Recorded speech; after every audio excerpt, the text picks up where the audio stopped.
Assalamualaikum warahmatullahi wabarakatuh. Perkenalkan, nama saya Salsa Fajar Makfiroh.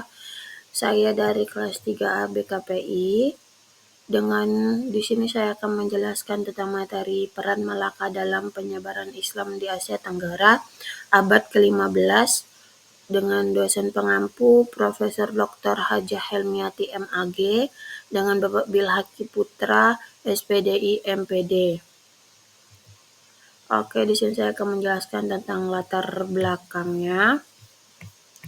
Oke, latar belakang Selat Malaka memiliki peran penting sebagai jalur pelayaran yang menghubungkan negeri India dan Cina dan sebaliknya. Jauh sebelum dikenal kota Malaka, pelayaran melalui Selat Malaka itu sendiri telah ramai pada masa Sriwijaya abad ke-7. Pelayaran dari India ke Cina atau sebaliknya belum melalui kota pelabuhan Malaka. Kota Malaka memang belum ada dan belum berdiri. Namanya pun belum pernah disebut-sebut. Pelayaran di Selat Malaka pada waktu itu tidak melalui pantai barat semenanjung Malaka, melainkan melalui sisi barat selatan Malaka. Ia menyisir pantai timur Sumatera. Kota pelabuhan terpenting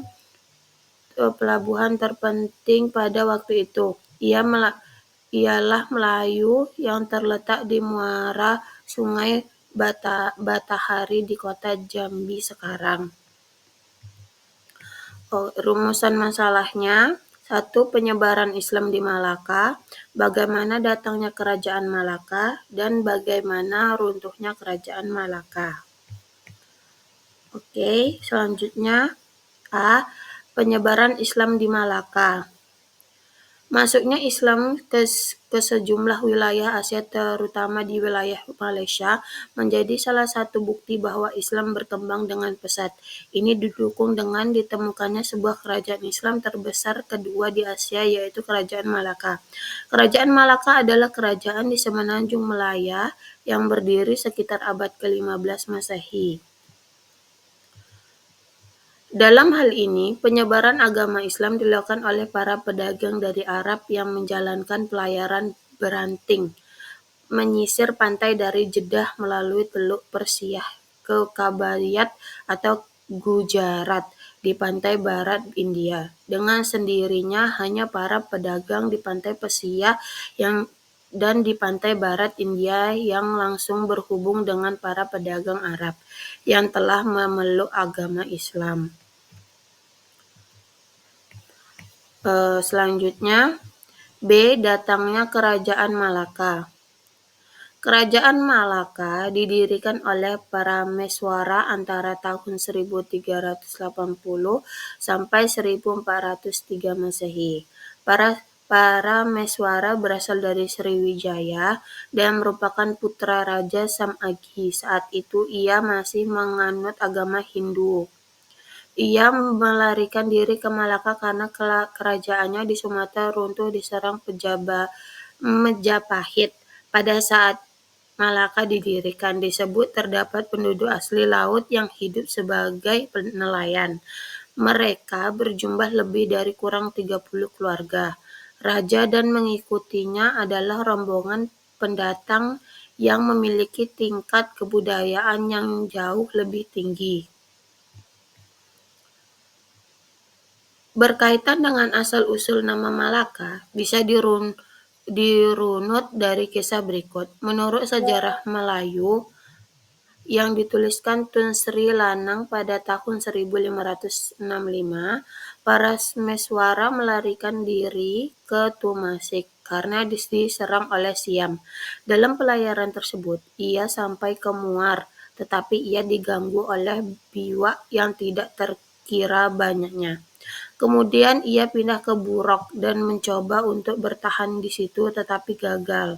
Kemudian Parameswara berpindah ke Seming Ujong hingga kemudian sampai di Sungai Bertam, sebuah tempat yang terletak di pesisir pantai. Oke, selanjutnya tentang runtuhnya Kerajaan Malaka. Pada tahun 1511, Malaka berbagai pelabuhan terpenting di Nusantara jatuh ke tangan Portugis yang dipimpin oleh Alfonso de Huirqui.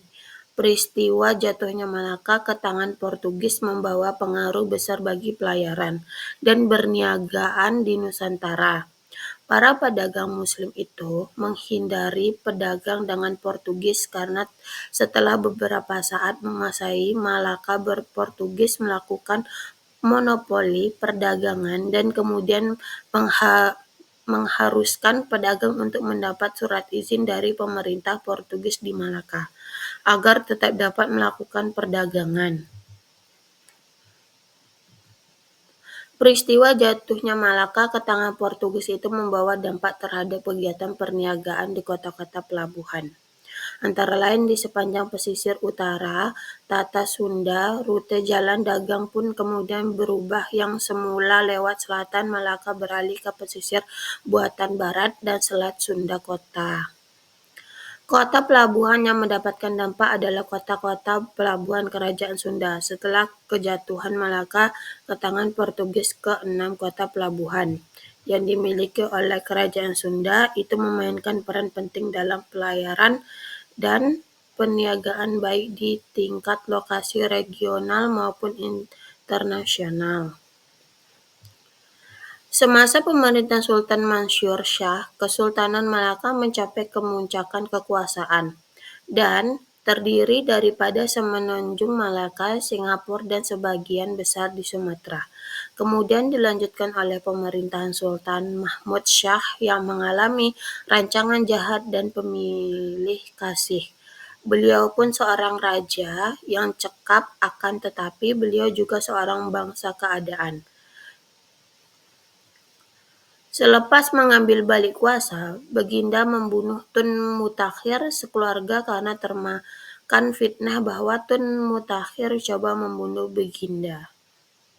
Pada 10 Agustus 1511, sebuah armada laut Portugis yang besar dari India diketahui oleh Alfonso de Albuquerque kembali ke Malaka.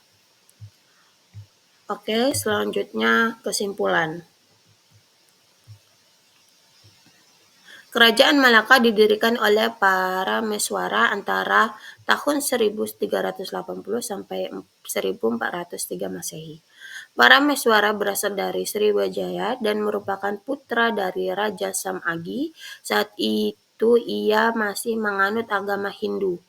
Ia melarikan diri ke Malaka karena kerajaannya runtuh diserang Majapahit.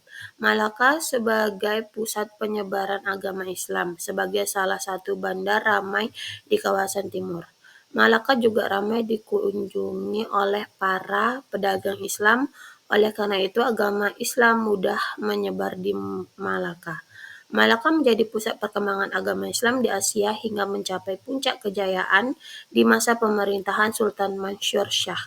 Perkembangan agama Islam di negeri-negeri yang berada di bawah taklukan Malaka banyak memeluk agama Islam.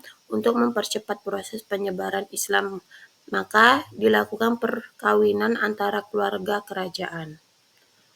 Oke, terima kasih atas segitu saja yang bisa saya jelaskan. Wassalamualaikum warahmatullahi wabarakatuh.